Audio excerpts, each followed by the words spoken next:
দেশের বিভিন্ন জেলায় জমে উঠতে শুরু করেছে কোরবানির পশুর হাট। আকর্ষণীয় কোরবানির পশু কিনতে শুধু জেলায় নয়, আশেপাশের জেলা থেকেও আসছেন ক্রেতা ও ব্যাপারীরা।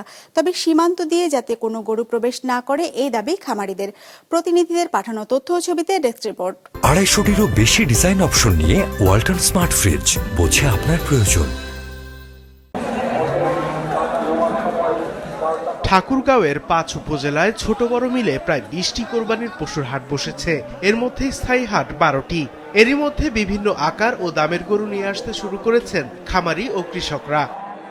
জেলার সবচেয়ে বড় পশুর হাট খোঁচাবাড়ি ও লাহিড়ী হাট। সেখানে পছন্দ মতো কোরবানির পশু কিনতে যেমন ক্রেতারা আসছেন, তেমনি আসছেন ব্যাপারীরাও। চাহিদা বেশি মাঝারি ও দেশি গরুর। আমাদের এলাকায় বর্তমানে প্রচুর আমদানি আছে এবং বিভিন্ন এলাকার থেকে মানুষ আসতেছে। গতবারের তুলনায় বেচা কিনা নাই, অনেক কম। এত পরিমাণ গরু যে গরু কিনে অনেক শান্তি পাইছি। চাঁদপুরের সবচেয়ে বড় পশুর হাট বসে সদর উপজেলার সফরমালী বাজারে। প্রতি সোমবার আশপাশের বিভিন্ন এলাকা থেকে গরু নিয়ে আসেন খামারিরা। এবার হাটে পর্যাপ্ত গরু উঠলেও ক্রেতারা কেনার মতো দাম বলছেন না বলে অভিযোগ বিক্রেতাদের। আর ক্রেতাদের অভিযোগ বিক্রেতারা দাম বেশি হাঁকছেন। ভালো না। তাই কটা আনছেন? কটা বসলেন? 7টা আনছি। বেচছেন কটা? একটু বসলেন না।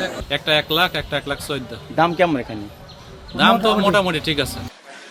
এদিকে কুমিল্লায় এবার মোট কোরবানির পশুর হাট 409টি। হাটগুলোতে বিক্রির জন্য পশু আনতে শুরু করেছেন খামারিরা। তবে শঙ্কা অবৈধ পথে আসা গরু নিয়ে। এদিকে জেলা প্রাণী সম্পদ কর্মকর্তা বলছেন, অবৈধ পথে গরু আসার সুযোগ নেই। আমরা প্রতিবারের ন্যায় এবারও রয়েছে আমাদের আইকনিক 150টি ষাঁড় গরু। অলরেডি আমরা কিছু গরু বুকিং করে ফেলেছি। এই বছর আশা করি সরকারের কাছে যাতে বাইরের দেশের কোনো গরু বাংলাদেশে না ঢুকে। কোনোভাবেই আমরা পার্শ্ববর্তী কোনো দেশের গরুকে কিন্তু অ্যালাউ করব না। আসলে এটা হলে আমাদের অনেক ক্ষতি হয়ে যায়। বিশেষ করে আমাদের যে খামারিরা সারা বছর ধরে যত্ন করে বিনিয়োগ করেছেন, তারা কিন্তু লাভবান হতে পারেন না একদিকে, আর অন্যদিকে আমাদের যারা ভোক্তা আছেন তারা কিন্তু বঞ্চিত হচ্ছেন ভালো মাংস থেকে। যশোরে এবার 1,14,574টি কোরবানির পশু প্রস্তুত রয়েছে, আর চাহিদা রয়েছে প্রায় 96,000-এর। এসব পশু 19টি হাটে ওঠানোর প্রস্তুতি নিয়েছেন খামারিরা। এখানে ঘাস এবং খোল এবং বিচেলি খাওয়ানো হয়। দানাদার খাদ্য আছে আপনার এই ফিট, কুড়া, ভুসি, ভুট্টা গুঁড়ো, এগুলো আমরা ব্যবহার করি গরুর জন্য। মেহেরপুরে প্রস্তুত করা 53,300টি কোরবানির পশু জেলা 3টি হাটে ওঠানো হবে। যদিও জেলাটিতে কোরবানির পশুর চাহিদা প্রায় 18,000।